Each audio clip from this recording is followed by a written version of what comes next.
This video is mag-unbox tayo ng birthday gift ko sa sarili ko.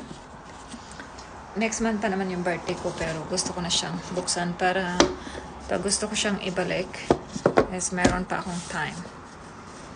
So, ayan. So, is Vaseline. So, ito siya. Ito pala yung case niya. Yan, parang bracelet. Ayan siya. Yan lang yung naman. Ito naman. Yung panglinis. Yan. Ano ba ito? Yung mga ganyan. And then, ito yung sunglasses. So, ito siya.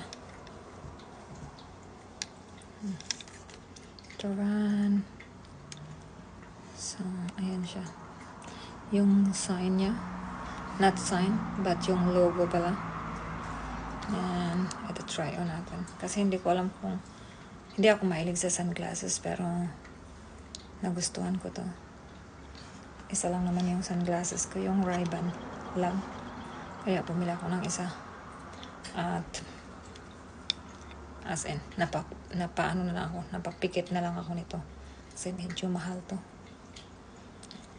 And then, yan. So, what do you think, you guys?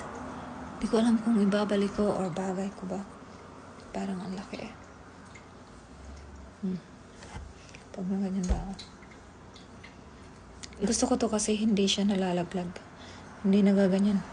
Hindi nalalaglag dito. So, ayan. So, what do you think? Ibabalik ko ba or? So, diba? So, yan lang yung box. At ito yung case niya. Para na ako nitong bulag. Yan lang. Yan lang ang napapikit ako pag binili ko to. Kasi, si asawa ko, lagi siya nagsasabi na bilhan niya ako ng mamahaling bag. Sabi ko, mag-start muna ako sa sunglasses kung kaya ko ba. At kung gusto ko mong bumili ng bag is, mamahaling bag is galing sa pera ko. At ito yung parang hindi ko bagay ito. Balik ko ng siguro. Parang